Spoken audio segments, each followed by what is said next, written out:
আল্লাহর গোলামি ঠিকঠাক মতো হয় কেন? কারণ অনেকগুলো কারণের মধ্যে উল্লেখযোগ্য একটা কারণ হইল আল্লাহ তাআলার গোলামির যে পরিচয়, আল্লাহ তাআলার গোলামির যে স্বাদ বা মজা, ওইটা আমার আপনার দিনের মধ্যে নাই। কারণ জগতের একটা নিয়ম হইল মানুষ যেই জিনিসের পরিচয় পায় ওই জিনিসের জন্য পাগল হয়, পেরেশান হয়। যেই জিনিসের পরিচয় জানা নাই, মজা নাই দিনের মধ্যে, ওই জিনিসের জন্য পাগল হয় না।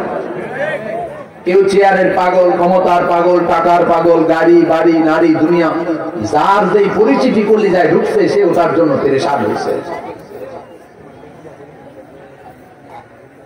আল্লাহ তাআলার ইবাদত বন্দেগীর মজা, স্বাদ বা পরিচয় আমার আপনার কলবে কেন নাই? অনেকগুলো জবাবের উল্লেখযোগ্য জবাব হলো আমার আপনার এই যে কলিজাটা, এটা পাক না, সুন্দর না, নাপাক হয়ে আছে, ময়লা হয়ে আছে, দুর্গন্ধ হয়ে আছে, হারাম খাওয়ার কারণে, হারাম করার কারণে। হারাম খাইতে খাইতে খাইতে খাইতে এই কলিজাটা এত নষ্ট হয়ে গেছে, দুর্গন্ধযুক্ত হয়ে গেছে। ইবাদত বন্দেগী হলো পুত পবিত্র জিনিস, পবিত্র জিনিস নাপাক কলিজায় শুট করে না, যার কারণে ইবাদত বন্দেগীর স্বাদ বা মজা আমার আপনার কলিজায় নাই। দ্বিতীয় নম্বর কারণ ইবাদতের স্বাদ কলিজায় না পাওয়ার, দ্বিতীয় নম্বর কারণ হইল ইবাদত বন্দেগী আমি আপনি যাই করি মনোযোগ দিয়া করি না, বেখেয়ালের সাথে কোন রকম পিঠ বাঁচানোর জন্য করি।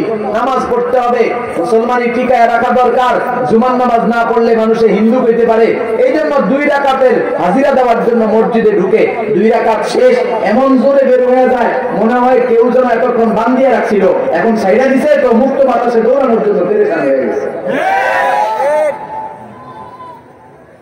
ইবাদত বন্দেগীর মজা কলিজায় পাওয়ার জন্য 1 নাম্বার আমল, 2-1টা আমলের কথা বললে আমার বয়ানের সময় শেষ।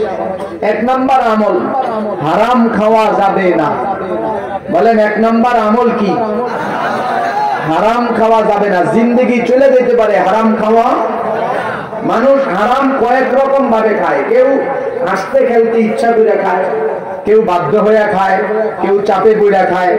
যেমন এক শ্রেণীর মহিলা নারী আছে, নারীদের জন্য প্যান্ডেল আছে না আজকে, তো নারীদের জন্য একটা ওয়াজ করে দেই। এক শ্রেণীর নারী আছে, পাশের বাড়ির খালা, আন্টি, আপা, ভাবি, ওনাদের বাসায় গিয়ে দেখছে যে এরকম দামি দামি সোফা, খাট, পালং, আলমারি, বহুত কিছু।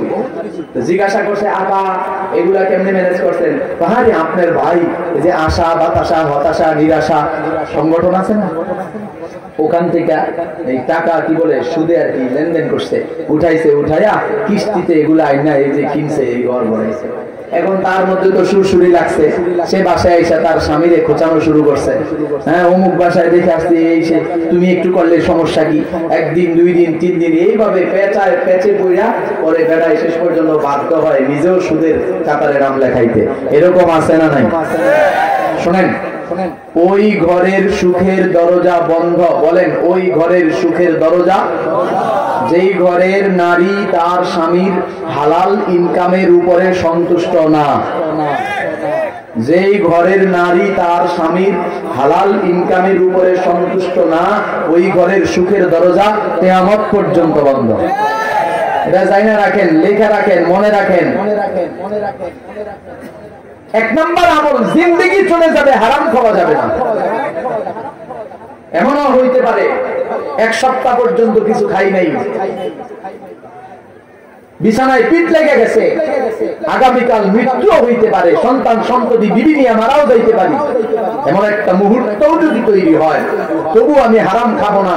আল্লাহ তাআলা বলেন, বান্দা তোর চেষ্টা যেই জায়গায় শেষ, আমার রাস্তা ওই জায়গা থেকে খুলে দিলাম। والذين جاهدوا فينا لنهدينهم سبلنا।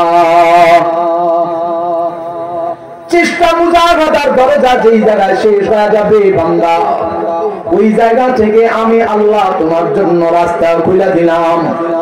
রাস্তা কয়টা খুলবো?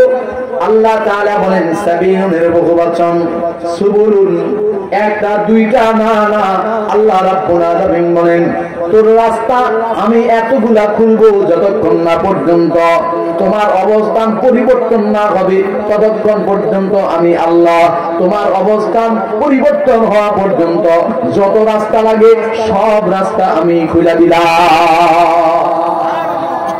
মুহতারাম হাজিরিন, ইবাদত বন্দেগীর স্বাদ কলিজায় লাগার জন্য এক নাম্বার আমল হবে জিন্দেগি চলে যাবে, হারাম খাওয়া যাবে না। জিন্দেগি বরবাদ হয়ে যাইতে পারে তবুও হারাম খাবো না। হারাম যারা খায় এদের দিন গুজরান হয় না, অশান্তির মধ্যে হলেও এদের দিন গুজরান হয়।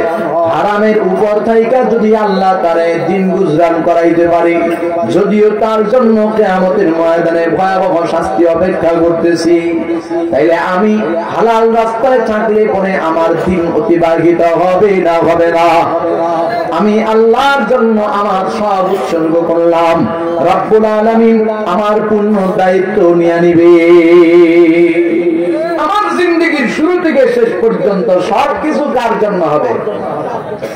ইন্না সালাতি ওয়া নুসুকি ওয়া মাহইয়ায়া ওয়া মামাতি লিল্লাহি রাব্বিল আলামিন।